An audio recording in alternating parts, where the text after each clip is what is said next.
अभी भी कंटिन्यू करके रखी हुई है। आपने अभी खबर सुनी होगी, वो अभी भी जो है ऑपरेशन सिंदूर, वो बता रहे हैं कि ये अभी भी कंटिन्यू। ये जो अटैक किया भारत ने, तो उसके बाद जो टेररिस्ट मारे गए, तो उनके ऊपर माना भी गया, कई चीजों में कहा गया कि हाँ जी मसूद अजहर की फैमिली के लोग थे और कई दूसरे खून और पानी अब एक साथ नहीं बहेंगे। उन्होंने हमारा सिंदूर मिटाया, हमने उन्हें मिट्टी में मिलाया। और टॉक एक साथ नहीं हो सकते। रिमेंबर के अमेरिका के बहुत स्टेक्स हैं भारत के साथ, सो भारत को वो ज़्यादा वो नहीं करेंगे प्रेशराइज। वो उनको सिर्फ ये कह रहे हैं कि भाई इस जंग में मत जा रहा है चीमा साहब कि पाकिस्तान ने जाके अमेरिका के कदमों में पड़ गया था, तड़प रहा था कि हम मर गए, हमें बचाओ। के मुताबिक पाकिस्तान जो है वो दहशतगर्दी को हार्बर करता है और स्टेट जो है वो दहशतगर्दी की रिस्पॉन्स। और खून भी एक साथ नहीं। और पाकिस्तान युद्ध के सीज फायर के 51 घंटे बाद प्रधानमंत्री नरेंद्र मोदी के मुंह से निकले ये सिर्फ शब्द नहीं थे, बल्कि वो चिंगारी थी जो 22 मिनट के तीखे भाषण में फूटी। अगर पाकिस्तान से बात होगी तो पाक ऑक्युपाइड कश्मीर पीओके उस पर ही होगा। फिर आज उन्होंने कह दिया अगर पाकिस्तान से कोई बातचीत हुई, ये मोदी कहता है, तो सिर्फ दहशतगर्दी और आजाद कश्मीर पर होगी। यानी हमारे जो कश्मीर है उसके ऊपर वो बात करना चाहता है, टेररिज्म और कश्मीर के ऊपर बात होगी, इसके अलावा किसी और चीज के ऊपर बात नहीं होगी। Narendra Modi the PM of India is saying कि अब कोई भी दहशतगर्दी का वाकया हुआ तो हम अपनी मर्जी का जवाब सिर्फ रोका है, जो ऑपरेशन सिंदूर है इसको हमने खत्म नहीं किया। Not be very confident with this, क्योंकि आपने भी देखा है मोदी साहब जब कुछ कहते हैं तो उसका वो कुछ ना कुछ एक्शन करते हैं। अब वो क्या प्लान कर रहे हैं, we have to wait and see. घोषित नीति रही है अगर पाकिस्तान से बात होगी तो टेररिज्म पर ही होगी। मोदी साहब जो आज खिताब कर रहे थे उसमें मजीद क्या बोला, खून और पानी साथ नहीं बह सकते, दहशतगर्दी और तिजारत एक साथ नहीं चल सकते। बोला उन्होंने कहा कि खून और पानी इकट्ठा नहीं बह सकता। यानी ये कि अगर फर्ज करें बकौल उनके अगर कोई दहशतगर्दी हुई तो फिर पानी यहां से बंद कर दिया। तारीख में कब कब खौफ की इस तरह की फिजा कायम की गई कि पूरा पाकिस्तान ही यूं लगे कि जैसे एक खौफ की और खतरे स्वर में आतंक के खिलाफ कड़ी कार्रवाई के लिए उठ खड़ा। और मुज़ाकरात साथ साथ नहीं हो सकते, खून और पानी भी साथ साथ नहीं बह सकते।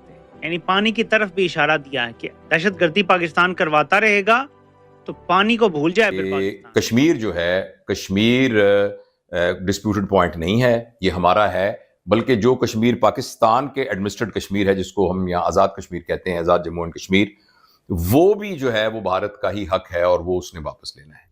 तो जैसे कि आप सभी को पता है कि भारत ने पहलगाम हमले का कितना जोरदार बदला पाकिस्तान से ले लिया है।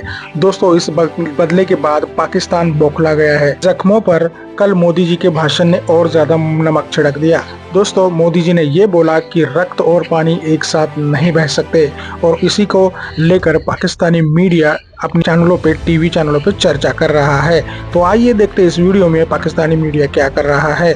वीडियो अंत तक देखिए, मैं मिलता हूँ आपको वीडियो के अंत में। मैं जब तुम नहीं लड़ रहे, जब तुम धुम दबा के भाग गए हो, तुमने हमारे ऊपर जो है एयर स्पेस बंद कर दिए, हमारा पेट्रोल तेल सारा बंद कर दिया, बैकअप बंद कर दिया, सारी चीजें बंद कर दी और हमें बोल रहे हो लड़ लो। उसने कहा हमें लड़ना ही नहीं है। उसने भाई फोन उठाया और सबको कहा कि भाई पीछे हट जाओ। दो भाई तालिबान को, अब जो भी है तालिबान भी अफगानिस्तान के ही है, दो, लेकिन देश को नुकसान मत पहुंचाओ। वही प्रेशर रात को भारत की सरकार पे पड़ा और भाई सीज फायर करना पड़ा। देखें, भारत की आर्मी नहीं चाह रही कि यह सीज फायर होता, वो अभी भी कंटिन्यू करके रखी हुई है। आपने अभी खबर सुनी होगी, वो अभी भी जो है ऑपरेशन सिंदूर, वो बता रहे हैं कि ये अभी भी कंटिन्यू है हो जाता। ऊपर से बॉर्डर अफगानिस्तान इंडिया का लग जाता। बाकी पाकिस्तान जाने, उसकी दहशतगर्द अवाम जाने, उसने जिसको पालना है पालते रहे। फोक तो लेना ही था भारत को, यही मौका था। अब अगर इस वार में एक हफ्ता जाया हुआ, लोगों की जाने गई, पहलगाम में, पूंछ में इन लोगों ने बच्चों को मारा, सिविलियंस जो है उन्होंने अटैक किया है पाकिस्तान ने, लेकिन भैया फायदा कुछ नहीं क्या हुआ। बार बार यही होता रहेगा कि कुछ टाइम के बाद जो है कोई ना कोई अनफॉर्चुनेट किस्म का हादसा या अनफॉर्चुनेट किस्म का अटैक जो है वो हमारे पड़ोसी कंट्रीज में हो जाए करेगा, और उसके बाद आप कहेंगे कि हाँ जी अब हम चले इन्वेस्टिगेशन का हिस्सा बनते। आप उसके ऊपर प्रॉपर कार्रवाई क्यों नहीं करते? आप क्यों हाफिज सईद, मसूद अजहर, दाऊद इब्राहिम और कितने ही लकवी शकवी कौन कौन इस तरह के लोगों के ऊपर पट्टा क्यों नहीं डालते? इनको सही पकड़ कर आखिर क्यों इनको सजाएं नहीं दी जाती? किस लिए पाल के रखा हुआ है? बीच में वो अननोन गनमैन निकला था, किसी ने उसके ऊपर कोई रिएक्शन जाहिर नहीं किया, किसी ने मतलब माइंड भी नहीं किया कि यार ये अननोन गनमैन आता है और उड़ा के चला जाता है।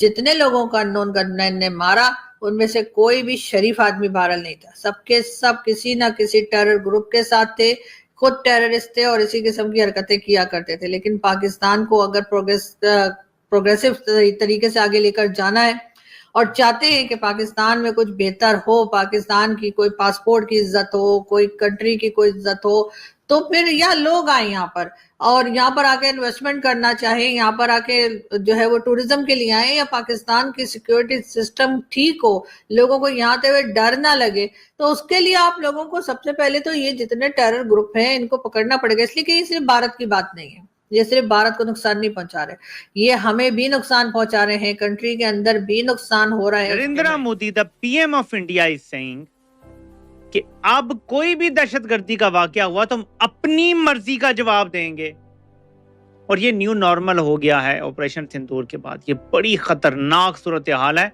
अगर पाकिस्तान में कोई अक्ल वाले हों तो वो इसको सोचें। अब सुन लिया, बड़ी इंपॉर्टेंट 3 बातें नरेंद्र मोदी ने की हैं। नंबर 1, दहशतगर्दी और मुज़ाकरात साथ साथ नहीं हो सकते, खून और पानी भी साथ साथ नहीं बह सकते। यानी पानी की तरफ भी इशारा दिया है कि दहशतगर्दी पाकिस्तान करवाता रहेगा तो पानी को भूल जाए फिर पाकिस्तान। और इंपॉर्टेंट बात, कश्मीर पे बात तो दूर की बात है, जो बात होगी वो होगी जो पाकिस्तान के कंट्रोल में कश्मीर है। तो पाकिस्तान ये कहता है कि दहशतगर्दी का शिकार दुनिया में अगर कोई सबसे ज्यादा मुल्क हुआ है तो वो पाकिस्तान हुआ है। भारत में दहशतगर्दी के जितने वाकयात हुए हैं उससे बहुत ज्यादा वाकयात पाकिस्तान में हुए हैं। और अभी ये पहलगाम के वाकये से कुछ ही अरसा पहले एक इतना खौफनाक वाकया हुआ कि जो किसी भी एक स्टेट के लिए ना बहुत बड़ी एक एम्बैरसमेंट और बहुत बड़ी यानी परेशानी और दुख की बात थी कि पूरी की पूरी एक ट्रेन बलूचिस्तान के अंदर उसको हॉस्टेज कर लिया गया और उन्होंने यानी गोलियां मारी और नुकसान पहुंचाया, और जो कि यानी एक तस्वुर में भी नहीं आ सकता। और ये इतना बड़ा दहशतगर्दी का वाकया हुआ। फिर आए दिन बलूचिस्तान में दहशतगर्दी के वाकयात होते रहते हैं। हमारा जो KPK है, मुझे तो अपने उन भाइयों की हिम्मत के ऊपर और उसके ऊपर जितना भी दाद दी जाए वो कम है कि कितने अरसे से वहां बम ब्लास्ट हो रहे हैं और वहां दहशतगर्दी हो रही है। तो दोस्तों, जैसे कि आपने वीडियो में देखा कि कैसे मोदी जी का भाषण पाक मीडिया ने अपने दिल पे लगा लिया है। मोदी जी ने पाकिस्तान को स्ट्रेट अवे वार्निंग दी है।